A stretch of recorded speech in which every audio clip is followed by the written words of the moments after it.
Hi YouTube, Susan here, and I'm back with some more wrenching on my Traxxas Stampede 4x4 VXL. Today I'm going to be switching out the shocks for the proper sized ones. The ones that are on it right now are just ones we had at the time, and hey, it was a shock. It got the truck running, but these are the proper sized ones for the truck. So it'll sit and it'll react better the way it should be.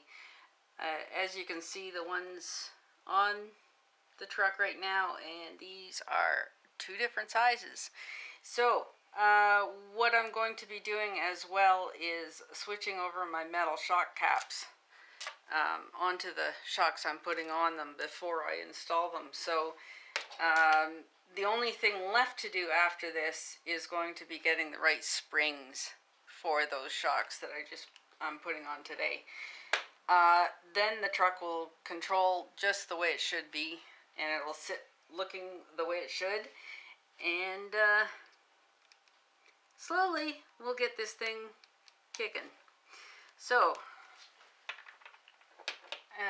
we're gonna start with removing the shock that's on there. I've already done this side over here. I just pre-did one before I fired up the video, just to be sure that they were going to fit the where I want them to fit, and that I was able to do the job as it was. So I'm fairly new into the RC game right now, so I'm still learning tricks of the trade, etc. There's the bottom screw out. Now I take the top one out, and we'll start modifying the shock, changing over the caps and the preload, and then put them back on. We are also moving the adjustment position on the bottom of the front shocks. I'm moving it out one hole to give it a bit better of a stance, so that it can do the proper travel that it needs. And there's the top out. Okay, take that out of there.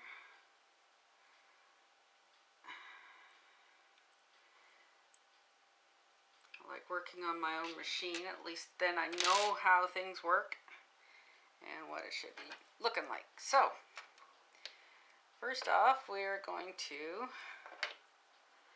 need to take the metal cap off of here. I have some a blank cap. It doesn't have a bladder in it, but it's useful for this intermediate stage where I need to take it off of one and I don't have it for the other one yet.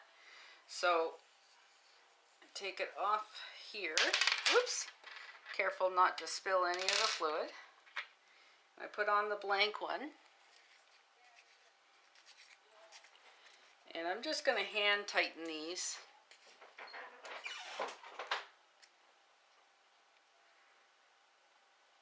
There we go.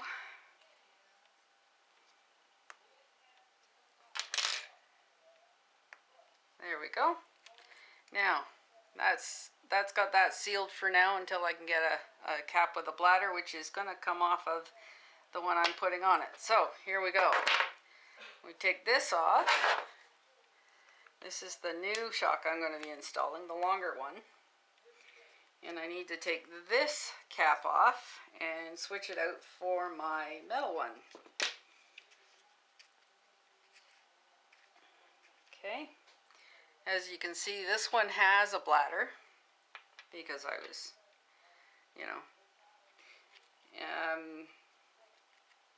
so I'll put the red cap on here, and they have bladders.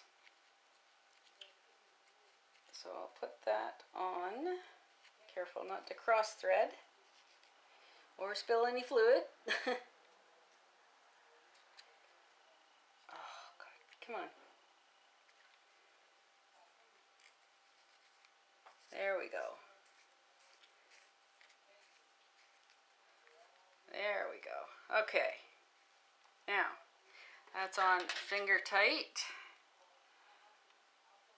And I'm just going to snug it up a bit. Make sure that it's going to stay where it is. Oops. Took out that spacer. Yeah. Anyway, okay, so that's on. Now I'm going to add the preload right now. I've already added it to the other side.